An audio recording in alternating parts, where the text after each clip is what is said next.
perhaps may mean that they get away with it and other vulnerable people become victims. Do you think also people perhaps feel embarrassed that maybe they've got caught out, as it were, and they didn't do the right thing to protect themselves, and so it's just stay quiet now? I think, yes, I think that is a fact. And the other factor is, I think, amongst our culture, sometimes we just let it be because we've been referred by someone and there's always someone else involved within sort of us booking the Hajj package. Oh, well, to talk about that important issue there, because yes, you're right. Often when it comes to Hajj and Umrah, we go through people we know, sometimes it's family involved who recommended certain operators. So there's an issue of izzat or respect, and so it's just stay quiet, otherwise you may be embarrassing people who are close to you. But I think that's where people need to be confident in the police service, because we're only going to deal with the people who are behind the frauds. And if people have gone through various channels, yes, we'll speak to people, but we will get down to the bottom of it and actually deal with the criminals who are behind this fraud. So people can actually trust us and be confident in our investigations that it's not going to look bad on them or their family. Instead, they're going to actually be protecting other Muslims in the future from falling victim to the same crime. And if someone reports something to you, can they maintain their confidentiality? Yes, of course they can. Because of course that may be another thing that people find out, that they're the ones who told about a certain group or a certain individual. I mean, it depends on, every investigation is different, every case is different, so I can't really comment on everything. But I'd say generally, yes, they can. So do you feel more heartened that this issue has actually been taken so seriously? You have the authorities giving their full backing, encouraging Muslims to come forward. They will have the full support of the police in this. So do you think there's been a real shift here, even though because of the recession it seems that this problem has been increasing? I think the community is coming forward now. I mean, we're getting reports coming through our website now of people reporting incidents that have happened. And it's good to see that number rising insofar as reports are concerned. The ideal scenario would be that we don't get any reports and everybody has a blessed Hajj and everybody gets to do the Hajj, but it's not the case. And yes, it's good that different authorities, different agencies can work together to try and promote this particular issue. But on a positive note, Hajj for many millions, and the thousands that have gone for Hajj this year as well, and those that have been before and those that will go in the future, is a very memorable and life-changing experience. So, this is a very minor issue, but an issue nonetheless that needs to be addressed by the community. But on the whole, Hajj is a life-changing experience for many millions.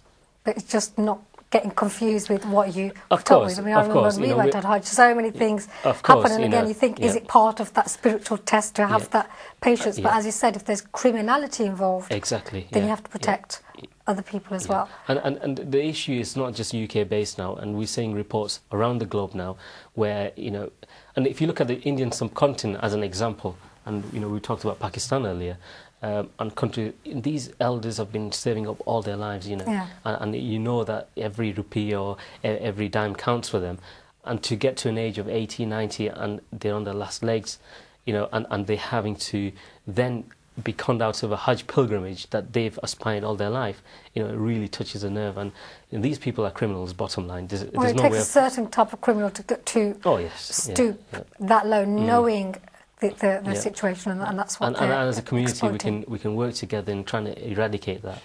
And is there a real chance that people will get their money back if they go through the fraud squad, as it were? I mean, is it just a case of the people themselves will be put away or have to answer for it, or will the victims actually get some money back at the end of this? I think, again, it's dependent on how each case is, and as long as we have a paper trail and we can look back at when they've paid the money, we will ensure that we do our level best to make sure that every victim gets their money back.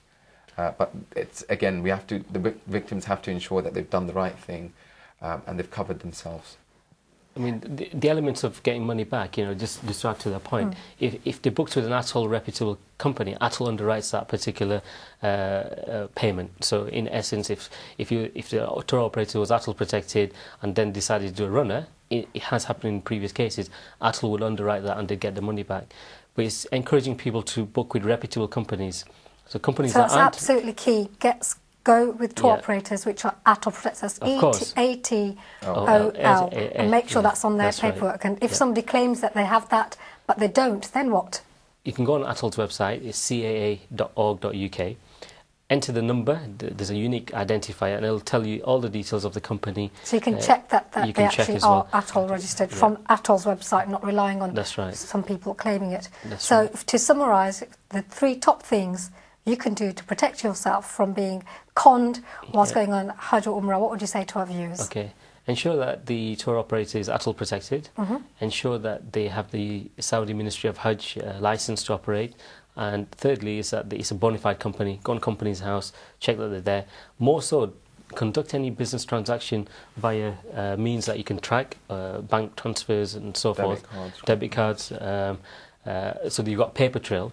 And get things in writing. So itinerary of step by step exactly what you're going to get for your money. Well, thank you to both our guests for giving their time. Thank you. As we've mentioned before, Hajj is a very special time. It's a time of great joy, and yes, there are many tests, but there are some things that you don't have to put up with, and that is being criminally conned. And as you've heard here today, there are very real practical steps to protect yourself from it in the first place. And if you or anybody you know has been exploited in this manner, do report it to the police.